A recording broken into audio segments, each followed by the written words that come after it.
of Allah, the most merciful and the most beneficent. अस्सलाम वालेकुम। आज हम क्लास 9th की सब्जेक्ट मैथमेटिक्स का टॉपिक मैट्रिसेस डिस्कस करेंगे। मैट्रिसेस का आइडिया सबसे पहले हमें आर्थर कैली, जो कि एक इंग्लिश मैथमेटिशियन थे, उन्होंने दिया था। उन्होंने 1858 में थ्योरी ऑफ मैट्रिसेस पेश की थी। मैट्रिसेस का कंप्यूटर साइंसेस में बहुत सा इस्तेमाल है, लेकिन हमें ये मालूम होना चाहिए कि मैट्रिक्स बेसिकली है क्या। A rectangular array or a formation of a collection of real numbers। हम जब भी रियल नंबर्स को रेक्टेंगुलर अरे की फॉर्म में लिख लें, फॉर एग्जाम्पल लेट सपोज मैं कुछ रियल नंबर्स लेती हूँ 0, 1, 3, 4 एंड 7, उनको रेक्टेंगुलर अरे की फॉर्म में लिख दो, रेक्टेंगुलर अरे की फॉर्म में, देन उनको स्क्वायर ब्रैकेट से, ये square brackets, in square bracket से एनक्लोज कर दूँ, तो ये मेरे पास मैट्रिक्स की फॉर्म इख्तियार कर लेंगे। इसी तरह मैंने नंबर्स अगर लिए सिर्फ 0, 1, 3 एंड 4, उनको रेक्टेंगुलर अरे की फॉर्म में लिखा, उनके राउंड अबाउट स्क्वायर ब्रैकेट्स डाली, तो अगेन वो भी एक मैट्रिक्स बन गए। ये तमाम एलिमेंट्स जो एक मैट्रिक्स बनाते हैं, वो तमाम रियल नंबर्स उस मैट्रिक्स की एंट्रीज कहलाते हैं। फॉर एग्जाम्पल इस मैट्रिक्स नंबर 1 में इसकी एंट्रीज हैं 1, 3, 4, 7, 2, 0। ये इस मैट्रिक्स की ना सिर्फ एंट्रीज बल्कि इस मैट्रिक्स के एलिमेंट्स भी कहलाएंगे। इसी तरह ये एक अलग मैट्रिक्स है 0, 1, 3 एंड 4। ये तमाम 0, 1, 3 एंड 4 एलिमेंट्स ऑफ मैट्रिक्स कहलाएंगे। इन मैट्रिक्स को हम कैपिटल लेटर से रिप्रेजेंट करके उनको नेमिंग दे सकते हैं। फॉर एग्जाम्पल इस पूरी मैट्रिक्स को मैं capital A is equal to that matrix पे ले सकती हूँ, capital B is equal to that matrix पे ले सकती हूँ। इन मैट्रिक्स को कन्वेंशनली डिनोट किया जाता है कैपिटल लेटर से, ABCD अप टू सो। अब हम further rows and columns of matrix के बारे में पढ़ेंगे। फॉर एग्जाम्पल मैं कोई भी एक मैट्रिक्स लेती हूँ। हम एक मैट्रिक्स लेते हैं, for example matrix A। We will write its elements 1, 2, 3, 4। मैंने इन तमाम रियल नंबर्स को 1, 2, 3 एंड 4 को स्क्वायर ब्रैकेट्स के अंदर एनक्लोज कर दिया, तो ये मेरे पास एक मैट्रिक्स बन गई। ये 1, 2, 3 एंड 4 इस मैट्रिक्स A के एलिमेंट्स कहलाएंगे या इसकी एंट्रीज कहलाएंगे। इस पूरी मैट्रिक्स को मैंने नेम दे दिया कैपिटल A।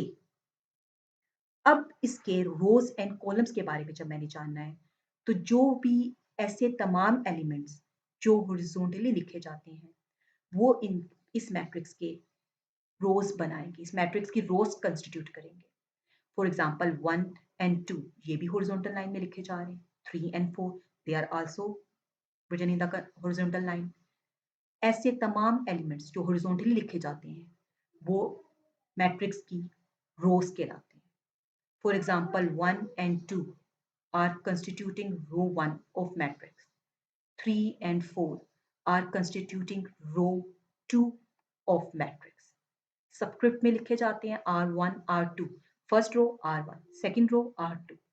जरूरी नहीं हमेशा इसकी एक रो होगी, 2 रो होगी, 3 रो होगी, वो डिपेंड करता है आपकी मैट्रिक्स पे। जितनी भी हॉरिजॉन्टल लाइंस बनेंगी उतनी आपकी रोज होंगी। अब हम आ जाते हैं कॉलम्स ऑफ मैट्रिक्स की तरफ। वर्टिकल ऐसे तमाम एलिमेंट्स जो वर्टिकली लिखे जाते हैं, वो उस मैट्रिक्स की के कॉलम को कंस्टिट्यूट करते हैं। For example 1 and 3 are constituting the column number 1 of this matrix. This is our column number 1. 2 and 4 are constituting our column number 2 of that matrix. ऐसे तमाम एलिमेंट्स जो हॉरिजॉन्टली लिखे जाएं, वो उस मैट्रिक्स की रोज कहलाएंगे। ऐसे तमाम एलिमेंट्स जो वर्टिकली लिखे जाएं, वो उस मैट्रिक्स का कॉलम कंस्टिट्यूट करेंगे। यहाँ पे देखिए हमारे पास इस मैट्रिक्स में, दी गई मैट्रिक्स में जो मैंने मैट्रिक्स लिखी है, उसमें 1 और 2 फर्स्ट रो बना रहे हैं इस मैट्रिक्स की, 3 एंड 4 इस मैट्रिक्स की सेकंड रो बना रहे हैं। क्यों? Because both are written in the form of horizontal lines. अब जब मैं आ जाती हूँ वर्टिकल लाइंस की तरफ, तो 1 and 3 are constituting the first vertical column, 2 and 4 are constituting the second vertical column.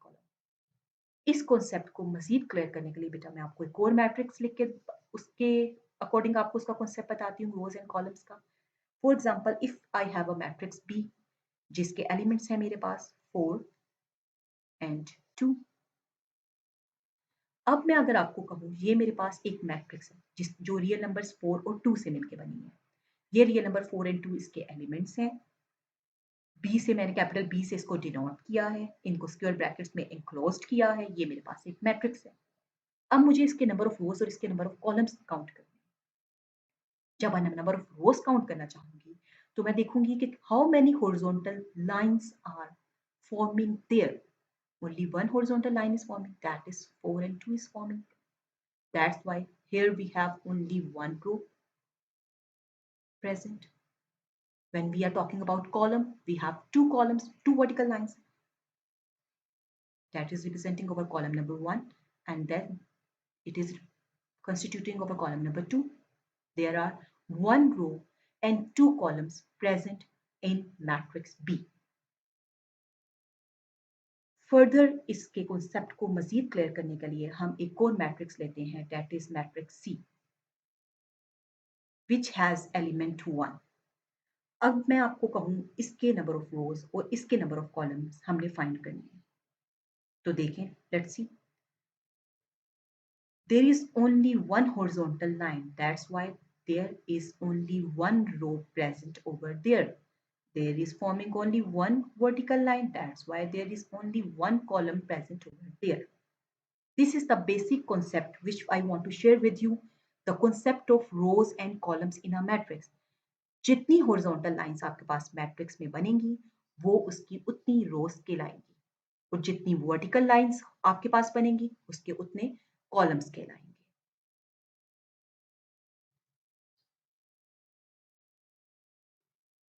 अब हम एक इसी को फर्दर कंटिन्यू करते हुए ऑर्डर ऑफ मैट्रिक्स की तरफ आते हैं. ऑर्डर ऑफ मैट्रिक्स बेसिकली है क्या? Look at the definition which I have given in that under that heading, order of a matrix. The number of rows and columns in a matrix specifies its order. किसी भी matrix का order अगर आपने find करना है तो आपको उसके रोज और उसके नंबर ऑफ रोज और उसके नंबर ऑफ कॉलम्स उसका ऑर्डर स्पेसिफाई करेंगे. कैसे उसका ऑर्डर स्पेसिफाई कर सकते हैं एक मैट्रिक्स के नंबर ऑफ रोज और उसके नंबर ऑफ कॉलम्स, वो मैं आपको बताती हूँ. लेट्स सपोज हम एक मैट्रिक्स लेते हैं. फॉर एग्जाम्पल कोई भी मैट्रिक्स आप ले सकते हैं. जनरली मैं एक मैट्रिक्स ले लेती हूँ. Matrix A is equals to 1 2 3 5. This is my matrix A. अब मैं इसका ऑर्डर लिखना चाहती हूँ. इसका ऑर्डर लिखने के लिए मुझे दो चीजों का पता होना जरूरी है. एक नंबर ऑफ रोज, दूसरा नंबर ऑफ कॉलम्स. इन दोनों चीजों के बगैर मैं इस मैट्रिक्स का ऑर्डर नहीं लिख सकती. How many rows are present in that matrix? 1 2. First row, 1 and 2 are constituting over first row, 3 and 5 are constituting over second row.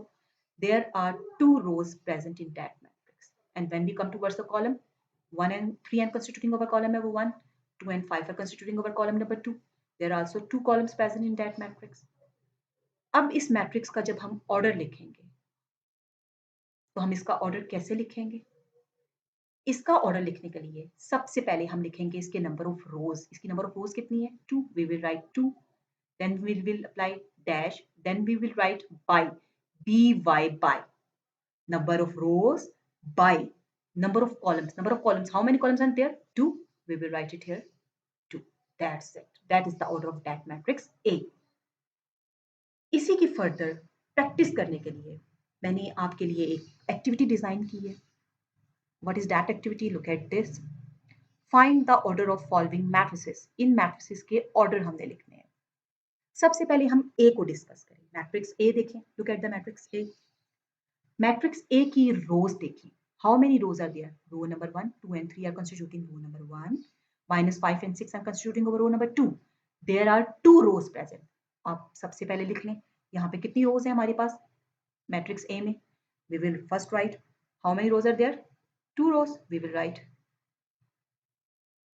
2. Then count number of columns. First column, second column. 2 and -5 are constituting over first column. 3 and 6 are constituting over second column. There are two columns present over there. We will write dash by 2. 2 rows, 2 columns. That's that order of the matrix A. That's it. Now come towards the other example, that is matrix B. How many rows are present over there? The first one row, 2 and 0. The second row, 3 and 5. First column, 2, 3. 0, 5 are representing over second column. How many rows are present? 2 rows. How many columns are present? 2 columns. That's why we will write this order as 2 by 2. Now come towards matrix C. अब इस matrix सी में देखें कितनी रोज हैं, सिर्फ एक रो है, 2 और 4 मिलके एक रो बना रहे हैं. लेकिन when we move towards column, आपके पास कितनी रोज हैं? 1 रो. जल्दी से लिख लिया यहाँ पे 1 रो. आगे क्या लिखेंगे? बाय. उसके बाद आ जाती है हमारे पास कॉलम्स की स्पेस. कॉलम्स काउंट कर लेते हैं.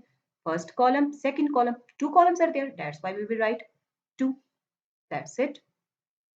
Now come towards D. How many rows are present over there? First row, second row, third row. 3 rows. We will write it here 3. Then we will write by. Now count the column. There is only 1 column present over there. 4, 0 and 6 are constituting only 1 column. ये तीनों मिलके एक column बना रहे हैं, एक vertical line बना रहे हैं. That's why we will write 3 by 1. Now come towards E, matrix E. How many rows are there? Row 1, row 2, row 3. 3 rows are there. We will write 3. Then by. Now we will have to write number of columns. How many columns are present? First column, second column. 2 columns बन रहे हैं. कैसे? ये देखें, एक vertical line और ये बन रही है second vertical line. That's why there comes only 2 vertical columns. We will write 3 by 2 order of that matrix. Now come towards matrix F. How many rows are there? Only 1 row. How many columns are there? Only 1 column. We will write its order as 1 by 1. That's it. Now come towards the next G, matrix G. Coming towards matrix G, look at it. In matrix G, how many rows are present? 2, 3, 0. ये मिलके एक horizontal row बना रहे हैं. 1, 2, 3 ये दूसरी रो बना रहे हैं. 3, 2, 4, 5 ये मिलके तीसरी रो बना रहे हैं. How many rows are there? 3 rows are. Overall 3 rows are present. Then when we will write by. How many columns are present? Column number 1, column number 2, column number 3. 3 columns are present. This matrix is of order 3 by 3. Number of rows by number of column. Now come towards matrix H. इसका order लिखने के लिए again हमें उसके number of columns और number of रोज दोनों को देखना पड़ेगा. पहले हम इसकी नंबर ऑफ रोज को देखते हैं. हॉरिजॉन्टल लाइंस कितनी बन रही हैं? रोज क्या होती हैं? Horizontal lines. देखें, एक हॉरिजॉन्टल लाइन, 2 हॉरिजॉन्टल लाइंस. इसका मतलब है हमारे पास कितनी नंबर ऑफ रोज है? 2 नंबर ऑफ रोज है, 2 नंबर ऑफ रोज है. उसके बाद हम डालते हैं डैश. उसके बाद लिखते हैं हम by. This is the way, proper way of writing the order of a particular matrix. किसी भी मैट्रिक्स का ऑर्डर लिखने का ये एक प्रॉपर तरीकेकार है.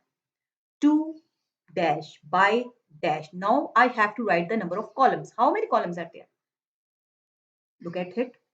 2 and 1. ये 2 और 1 मिलके एक वर्टिकल लाइन बना रहे हैं. 3, 0 मिलके दूसरी वर्टिकल लाइन बना रहे हैं. 4 और 6 मिलके तीसरी वर्टिकल लाइन बना रहे हैं. इसका मतलब है हमारे पास 3 वर्टिकल लाइंस बन रही हैं. 3 वर्टिकल लाइंस बन रही हैं तो इसका मतलब है हमारे पास 3 कॉलम्स बन रहे हैं. ये हो गया हमारे पास ऑर्डर ऑफ मैट्रिक्स का कॉन्सेप्ट. ऑर्डर ऑफ मैट्रिक्स के बारे में आप जान चुके हैं. किसी भी मैट्रिक्स का ऑर्डर उम्मीद करती हूँ आप लिख सकते हैं. अब हम फॉरवर्डली मूव करते हैं नेक्स्ट टॉपिक की तरफ. That is about equal matrices. 2 matrices equal कब होती हैं? 2 या 2 से ज्यादा मैट्रिसेस ले लें, वो आपस में इक्वल होती कब है?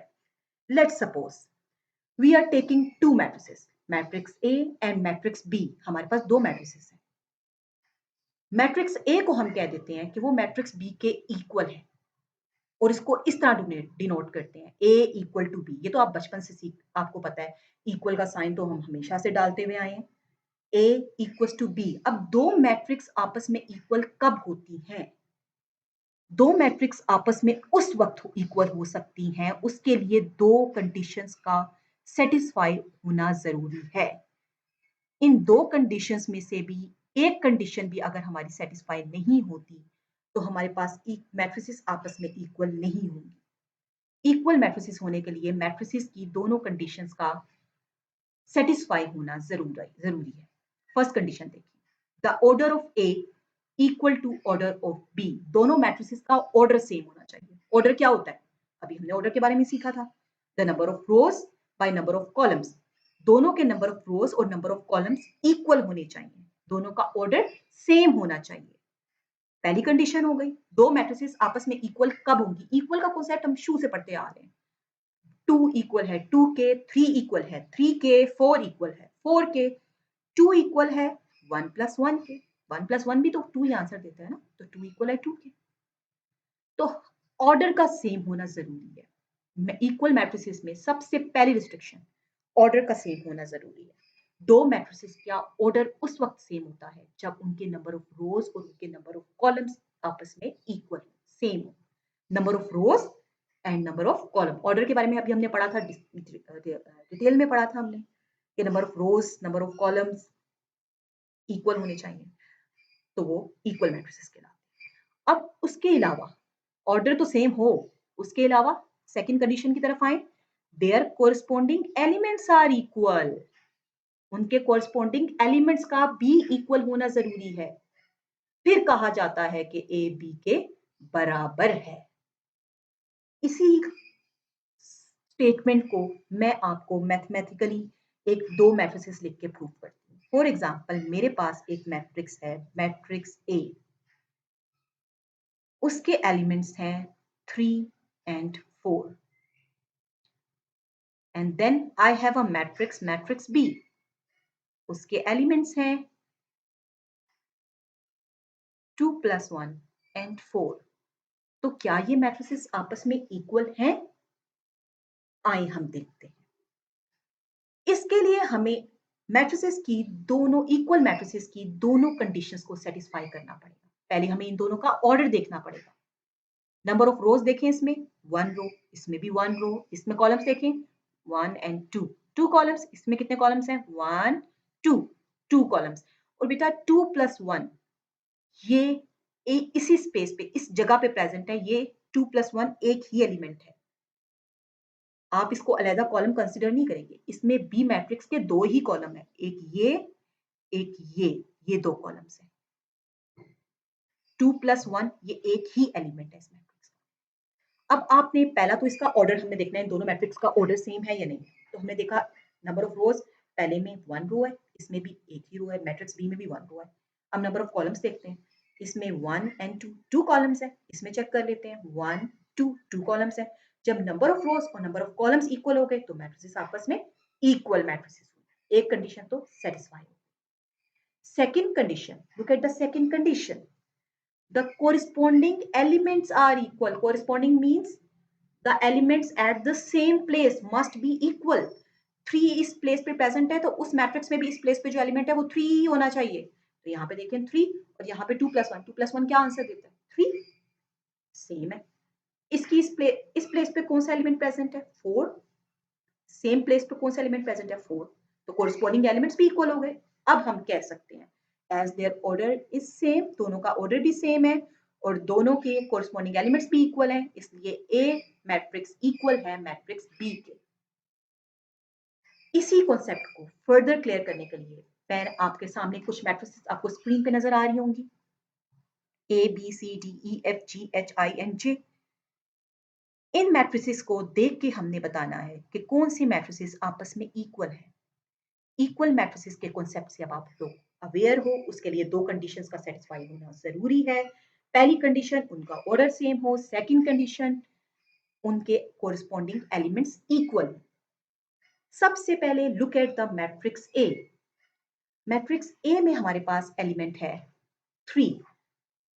अब आप कोई और ऐसी मैट्रिक्स देखो जिसमें एक, इसमें देखो एक ही रो और एक ही कॉलम। अब हम ऐसी मैट्रिक्स तलाश करेंगे जिसमें एक ही रो और एक ही कॉलम हो। Look at the matrix C. इसमें एक ही एलिमेंट प्रेजेंट है, दैट इज 5 माइनस 2। ये अलग अलग एलिमेंट नहीं है। 5 minus 2 is basically actually a single element. 5 minus 2 that is 3। It's mean it has only one row and one column. तो ऑर्डर सेम वाली मैट्रिक्स आपको और कोई नजर आ रही है जिसमें वन रो और वन कॉलम ही हो? No, I don't think so. इसमें देखें कितनी रोज हैं, वन रो, लेकिन कॉलम्स दो हो जाते हैं, तो ए और बी का ऑर्डर सेम नहीं है। ए को सी के साथ कंपेयर करें, one row, yes one row, one column, yes one column. अब देख लें क्या एलिमेंट्स भी सेम है। यहाँ पे 3 है, यहाँ पे 5 minus 2 is also 3। It's mean जब ए और सी दोनों मैट्रिसेस की ऑर्डर सेम है, उसके अलावा इन दोनों मैट्रिसेस के कोरस्पॉन्डिंग एलिमेंट्स भी इक्वल हैं, तो ये दोनों matrices A matrix will be equals to B matrix. और इसके ये दोनों आपस में इक्वल क्यों है? आप इसकी कंडीशन, आप इसकी दोनों कंडीशन आपने दोनों सेटिस्फाई करके फिर आपने ये चीज बताई। Then come towards matrix B, one row, columns कितने हैं? 2 कॉलम्स। क्या आपको बी के कॉरस्पॉन्डिंग कोई मैट्रिक्स नजर आ रही है? सी मैट्रिक्स तो ए के कॉरस्पॉन्डिंग इक्वल हो गई। डी मैट्रिक्स देखिए, पहले एलिमेंट 5 है, नहीं रोज तो 2 हैं, रोज तो एक ही है, कॉलम्स 2 ही हैं, लेकिन एलिमेंट्स चेंज है। यहाँ पे देखिए 3 है, यहाँ पे 5 है, यहाँ 5 है, यहाँ 3 है, तो बी और डी तो आपस में इक्वल नहीं हो सकते। आगे जाएं तो यहाँ पे तो ऑर्डर ही सेम नहीं है, नेक्स्ट वाले का भी ऑर्डर सेम नहीं है, नेक्स्ट वाले का भी ऑर्डर सेम नहीं है। जब हम आते हैं आई की तरफ, one row, 2 column, and the corresponding elements 3 is present over there, 3 is also present over there, 5 is present over there, 3 plus 2 is 5 also is present over there. It's mean B and I are equal matrices. We will write, sorry, previous जो हमने लिखा था,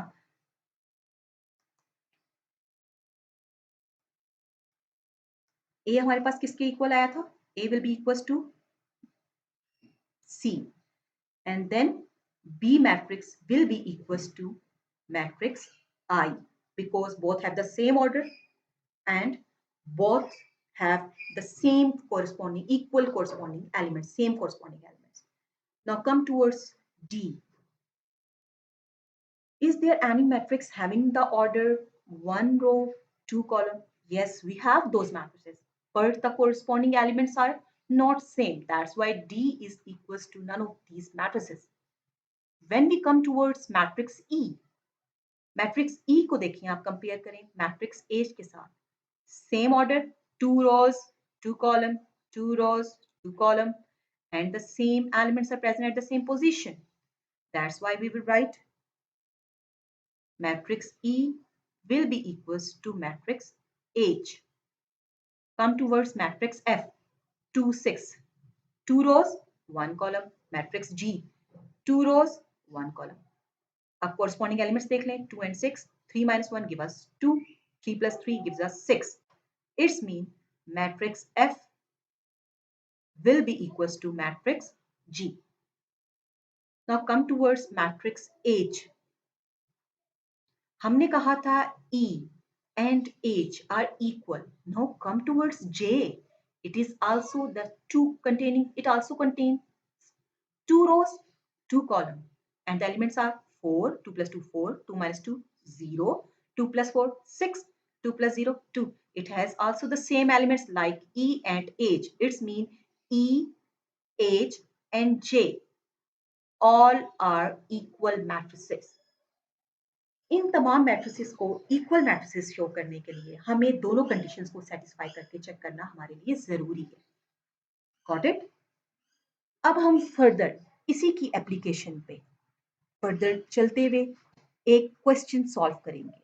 find the values of small a, small b, small c and small d which satisfy the matrix equation.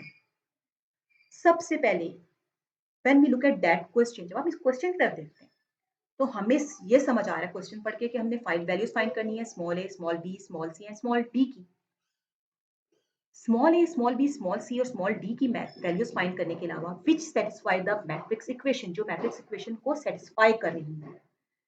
सबसे पहले आप इन दोनों matrices की तरफ देखिए, इन दोनों मैट्रिसेस के बिटवीन इक्वल का साइन है।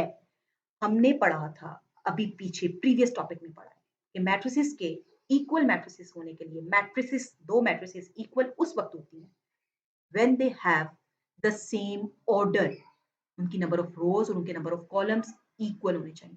और उसके बाद नेक्स्ट चीज क्या पड़ी थी, their corresponding elements must be equal, उनके कोरिस्पॉन्डिंग एलिमेंट्स का भी इक्वल होना जरूरी है। इसी डेफिनेशन को आपने इस पे लगाना है। ये दोनों मैट्रिसेस अगर आपस में इक्वल हैं तो इनका ऑर्डर सेम होगा। जी ऑर्डर तो सेम है, देखें वन रो टू रोज है, फिर तो देखें टू रोज, कॉलम्स कितने हैं one and two, two columns, यहाँ पे कितने कॉलम्स हैं टू कॉलम्स। जब इनके नंबर ऑफ रोज और नंबर ऑफ कॉलम सेम हो गए तो अगली चीज होती है इनके कोरिस्पॉन्डिंग एलिमेंट्स को इक्वल लेना। इनके कोरिस्पॉन्डिंग जब ये दोनों मैट्रिसेस आपस में इक्वल है, ये हमें पहले से उसने दिया है, गिवन दिया है, देखिए ना दोनों मैट्रिसेस के बिटवीन इक्वल का साइन है, इक्वल का साइन शो कर रहा है कि these both matrices are equal. जब ये इक्वल होंगे तो हमें इक्वल की डेफिनेशन पता है, इक्वल मैट्रिसेस कहती है कि अगर दो मैट्रिसेस आपस में इक्वल हैं तो उनका ऑर्डर सेम है, yes they have the same order, when there is order is same then their corresponding elements must be equal। अब आपने इनके corresponding elements को equal लेके इनकी values find करनी है। तो सबसे पहले हम इनके corresponding elements को जब equal लेना start करेंगे, आपके पास फर्स्ट पोजीशन पे जो एलिमेंट प्रेजेंट है a plus c, आप लिखेंगे a plus c will be equals to, वहां से उसके corresponding a plus c के corresponding element क्या है zero, a plus c is equal to 0 and that is our equation number 1। ये हमारी इक्वेशन नंबर 1 बन गई। अब आ जाए सेकेंड एलिमेंट की तरफ, a प्लस टू बी, इसके कोरस्पॉन्डिंग कौन सा एलिमेंट है -7। We will write a plus two B equals to -7, that is our equation number 2।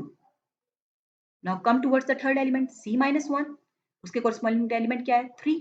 We will write c-1 equals to 3, that is our equation number 3।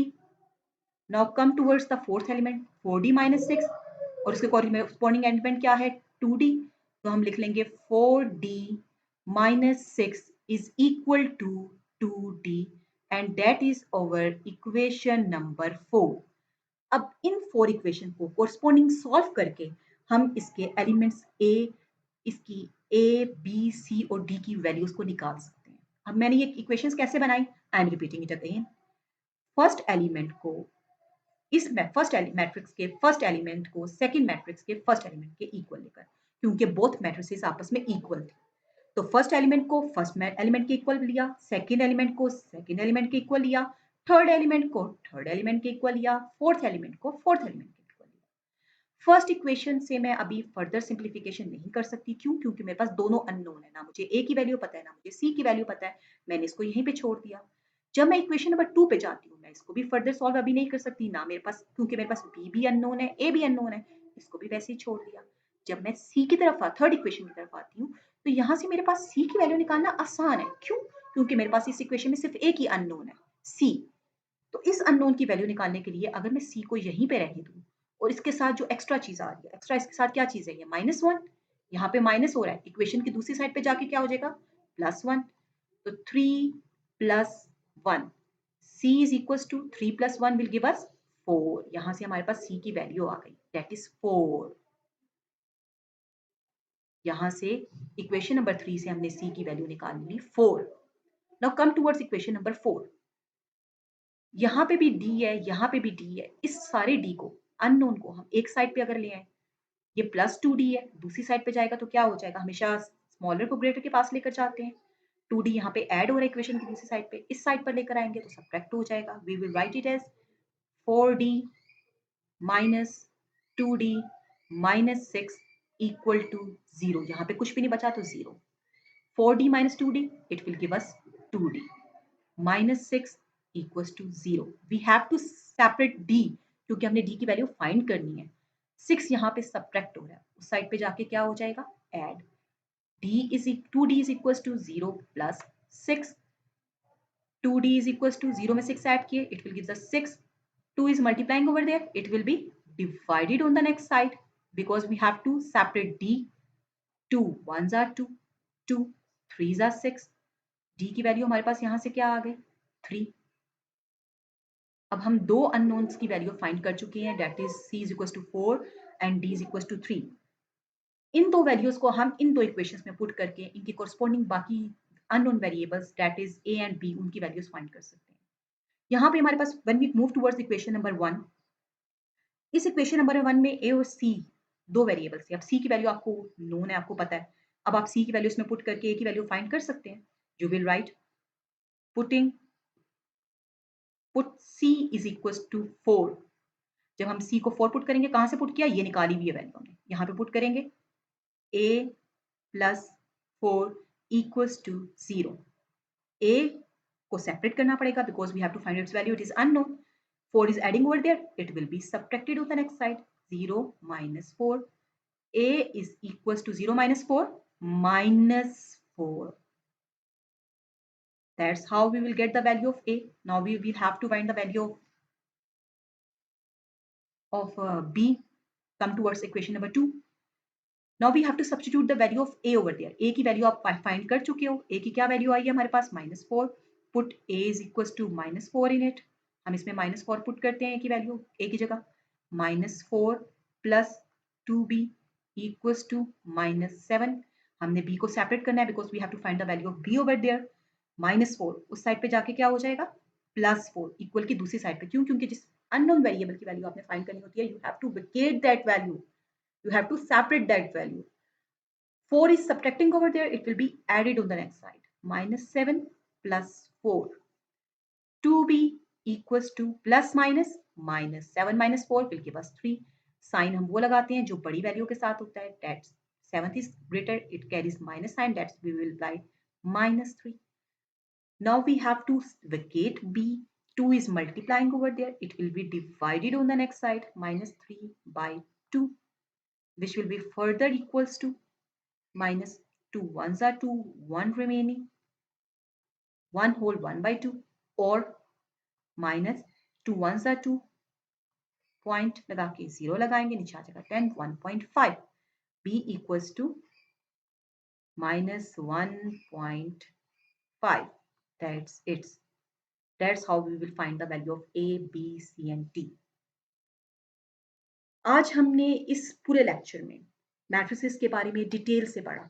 अगर आप इस पूरे lecture को, इस पूरी वीडियो को देख लें तो आप 9th क्लास की एक्सरसाइज 1.1 को आसानी से कर सकते हैं। एक ओवरऑल व्यू अगर हम इस पूरे लेक्चर का देखते हैं तो मैं आपको जल्द अगेन एक शॉर्ट डिस्क्रिप्शन देती जाती हूँ आपको। आज मैंने आपको मैट्रिसेस से रिलेटेड बताया। सबसे पहले मैंने आपको बताया था मैट्रिसेस को डिस्कवर किसने आइडिया किसने दिया था मैट्रिसेस का। आर्थर कैले जो कि एक इंग्लिश मैथमेटिशियन थे, उन्होंने थ्योरी ऑफ मैट्रिसेस दी थी 1858 में। मैट्रिक्स बेसिकली है क्या? जब भी आप एक रेक्टेंगुलर अरे, किसी भी रियल नंबर्स को रेक्टेंगुलर अरे की फॉर्म में लिखें, स्क्वायर ब्रैकेट्स में एनक्लोज्ड करें, रेक्टेंगुलर अरे की फॉर्म में लिखें, स्क्वायर ब्रैकेट्स में आप उनको एनक्लोज करें तो वो मैट्रिक्स बन जाते हैं। जो वो एलिमेंट्स रियल नंबर्स जो स्क्वायर ब्रैकेट्स के अंदर लिखे जाते हैं वो उसके एलिमेंट्स कहलाते हैं या एंट्रीज कहलाते हैं। आप उनको कैपिटल ए से भी मैट्रिक्स को डिनोट करते हो, कैपिटल बी सी डी किसी भी कैपिटल लेटर से डिनोट कर सकते हो। उसके बाद सिंपल हमने दो मैट्रिसेस लेके मैंने आपको उसको रोज और कॉलम्स का कॉन्सेप्ट दिया था। और किसी भी मैट्रिक्स में हॉरिजॉन्टल लाइंस जो होती हैं वो उसकी रोज को कंस्टिट्यूट करती हैं, उसकी रोज को रिप्रेजेंट करती हैं, और वर्टिकल लाइंस जो होती हैं वो उसके कॉलम्स को रिप्रेजेंट करती हैं। उसके बाद हमने ऑर्डर ऑफ मैट्रिक्स लिखना सीखा था। उसके लिए आपको नंबर ऑफ रोज और नंबर ऑफ कॉलम्स का मिलना जरूरी है। किसी भी मैट्रिक्स का ऑर्डर लिखने के लिए सबसे पहले आप उसकी रोज काउंट करते हो। For example here in matrix A we have 2 rows and we have 2 columns. तो आप पहले नंबर ऑफ रोज लिखते हो, डैश डालते हो, बाय लिखते हो, अगेन डैश डालते हो, फिर नंबर ऑफ कॉलम्स लिखते हो। इसी तरह हमने इन मैट्रिसेस के ऑर्डर्स लिखे थे। उसके बाद हमने पढ़ा था इक्वल मैट्रिसेस के बारे में। दो मैट्रिसेस आपस में इक्वल कब होती हैं, दो उसके लिए हमने पढ़ा था कि उसके लिए दो कंडीशंस का सेटिस्फाई होना जरूरी है। उनमें से एक भी कंडीशन अगर फुलफिल नहीं हुई तो हमारी मैट्रिसेस इक्वल मैट्रिसेस नहीं रहेंगी। दो मैट्रिसेस इक्वल मैट्रिसेस तब होती हैं if they have the same order, उनके नंबर ऑफ रोज और नंबर ऑफ कॉलम सेम हो, उसके अलावा उनके कोरस्पॉन्डिंग एलिमेंट्स भी इक्वल हो। इसी को बेस बना के हमने दो इक्वल मैट्रिसेस के कोरस्पॉन्डिंग एलिमेंट्स को इक्वल लिया और इक्वेशंस बनाई और उनके कोरस्पॉन्डिंग अननोन वेरिएबल्स की वैल्यू फाइंड की। Hope you will enjoy the video. और आपको उम्मीद करती हूँ इस वीडियो के जरिए आपका मैट्रिक्स का समझना, आपके लिए मैट्रिक्स को सॉल्व करना, अननोन वेरिएबल्स को सॉल्व करना, ऑर्डर को लिखना आपके लिए ईजी होगा। शुक्रिया, अल्लाह हाफ़िज़।